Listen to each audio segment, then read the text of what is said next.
In our everyday lives, sometimes we find ourselves wondering, where does all the money go?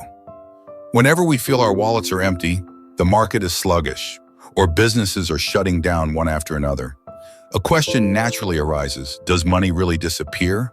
Or is it simply lying still somewhere, waiting to be awakened? The nature of cash flow in the economy is very much like blood flow in the human body. When it flows, it nourishes every cell. When it becomes blocked, it paralyzes the entire system. The story of cash flow is not only a matter for consumers or investors, it is the soul of the entire macroeconomic system. And all around the world, especially in places where real estate is not only a place to live, but also a dominant investment channel, the role of cash flow becomes even more evident. When real estate is active, the economy feels as if it has been injected with oxygen. But when the market freezes, cash flow immediately slows down, triggering a chain reaction across all sectors. So where is the money? How does cash flow operate? And why is real estate, an asset that seems immobile, able to determine the heartbeat of the entire economy? Welcome to The Quiet Mind, a place of mental stillness. If possible, please watch this video in the quietest space you can find, a place where you don't need to rush, where you don't have to stress about anything. In the next few minutes, we will slow down together and take a clear look at how money flows from one place to another. Money does not die, it only transforms. When an economy enters a recession, when personal income shrinks, when businesses freeze their investments, many people share the same question: where did the money go? It feels as if cash flow has evaporated from society. Transactions slow down, markets cool off, revenues fall freely, and confidence begins to shake. But if we only look at it from a personal perspective, I no longer have money to spend, then we are missing the most fundamental principle of money in economics. Money does not disappear. It simply moves from one pocket to another. And the speed at which it moves is the heartbeat of the economy. Here's a concrete example. Suppose Mr. A wants to buy a house, and he borrows $100,000 from a bank. The bank lends him the money, and from this very action, value is already being created. Mr. A then uses that $100,000 to buy a house from a real estate developer. From Mr. A's perspective, the $100,000 is gone.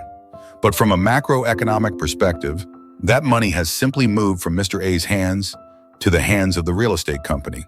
The real estate company then uses that $100,000 to buy land from the government. The government receives the money and uses it to fund public projects, for example, repairing roads or building bridges. The construction contractor receives the money from the government, and after 2 months of work, the roads or bridges are completed. The contractor then pays wages to workers using that same money. At that moment, phone manufacturers are running promotions, and workers use their income to buy phones, transferring the money to phone manufacturers. Thanks to strong sales, the phone company decides to award $100,000 in bonuses to senior managers. One of those managers uses the money to buy a car, and the $100,000 moves to a car dealership. The dealership then decides to use the money to buy a house, and the money flows back to the real estate company.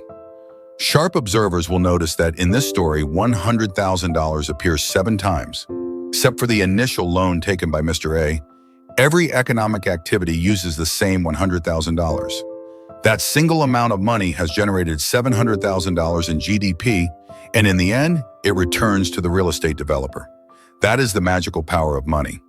Even though the total amount of money circulating is only $100,000, it continuously creates assets for society, buying houses, repairing infrastructure, paying wages, and purchasing consumer goods.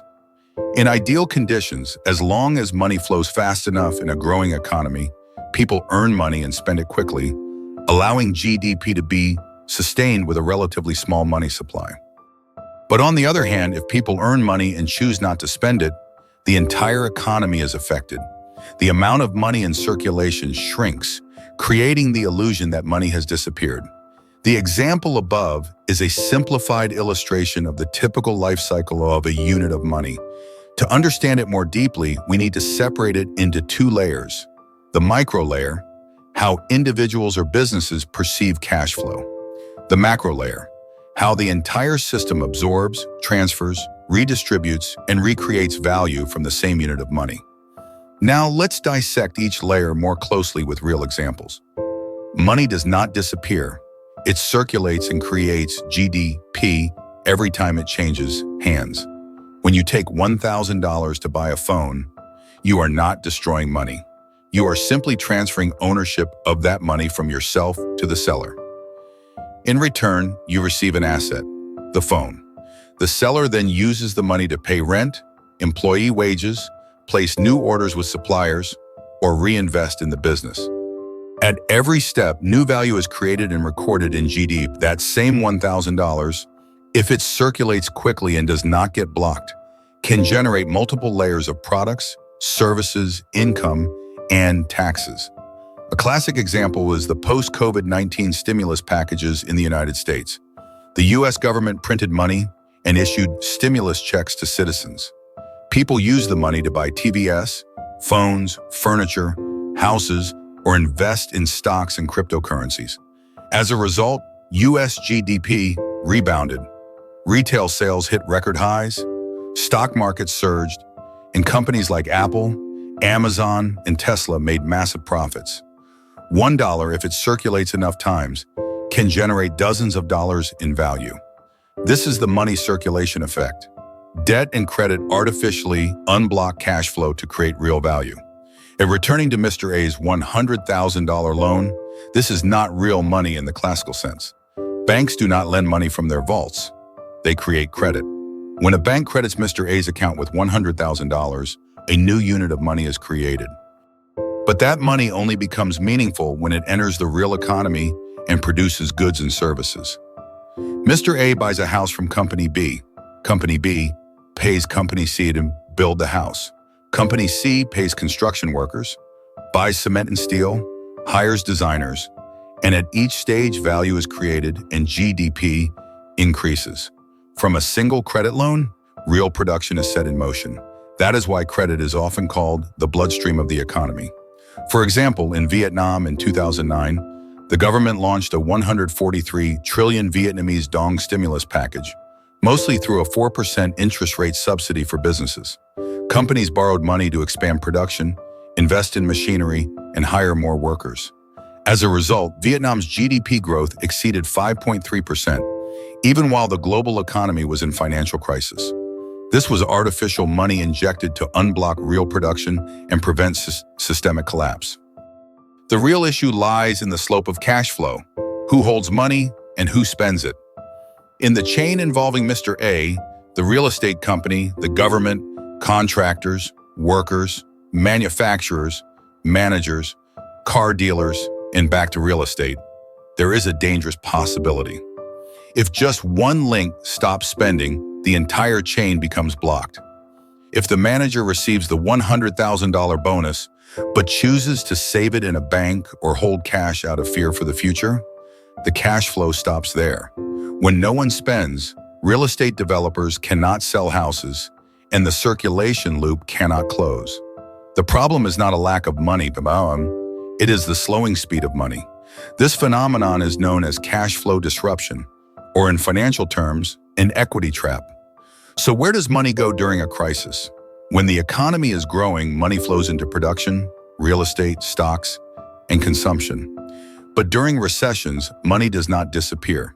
It moves into safe assets such as gold, US dollars, government bonds, or even rural land. Investors pull money out of banks, stocks, and risky assets to preserve value.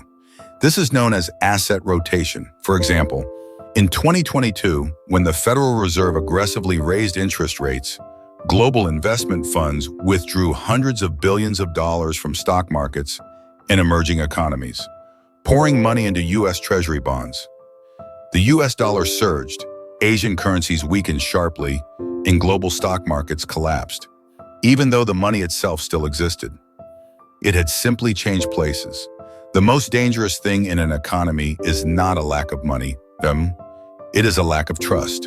An economy functions because millions of people believe that if they spend money today, they will earn income next month. Businesses invest today because they believe markets will grow and products will sell. Once trust collapses, money freezes. Consumers tighten their wallets, businesses stop investing, banks stop lending, and money can no longer circulate. Like blocked blood vessels, the economic system begins to decay. Governments must intervene through fiscal policy, such as public spending, and monetary policy, such as lowering interest rates and injecting liquidity, to force money to move. But if trust is not restored, the injected money will remain idle or flow into asset bubbles, creating even greater risks. When you see $100,000 appear 7 times, it is not because the money was multiplied. It is because it had created value each time it changed hands. 1 unit of money can generate many units of GDP as long as it is spent, invested, circulated, and used to create value. But if it sits dead in a safe or circulates only among speculators, the economy becomes an illusionary loop. That is why experts always say money itself matters less than the speed at which it moves. So during the recessions, instead of asking, "Where did the money go?" we should ask, "Where is the money stuck? Who is hoarding it? Who is afraid to spend? Which sectors lack liquidity? Are banks willing to lend? Do consumers have enough confidence to buy? Do businesses have enough expectations to invest?" If everyone tightens their belts at the same time, even abundant money cannot save the economy. Cash flow is fundamentally an economic energy. It does not disappear. It only changes form and location. When it flows in the right direction, it becomes an invisible value printing machine, creating jobs, products, services, taxes, and wealth for society. But when blocked by fear, credit bottlenecks, or policy mistakes, it becomes the root cause of crises. Understanding how money flows is understanding the heartbeat of the economy. And from there, every individual, whether a consumer, investor, or policymaker, can see that money is not meant to be hoarded, but to be used at the right time, in the right place, for the right purpose. Only then can it create value, not just for oneself, but for society as a whole. And that is the true spirit of finance in a living economy. Today's podcast ends here. Goodbye, and thank you for watching until the end. I hope this video has given you, whether a little or a lot, a clearer understanding of where money flows. See you again in the next podcast episode.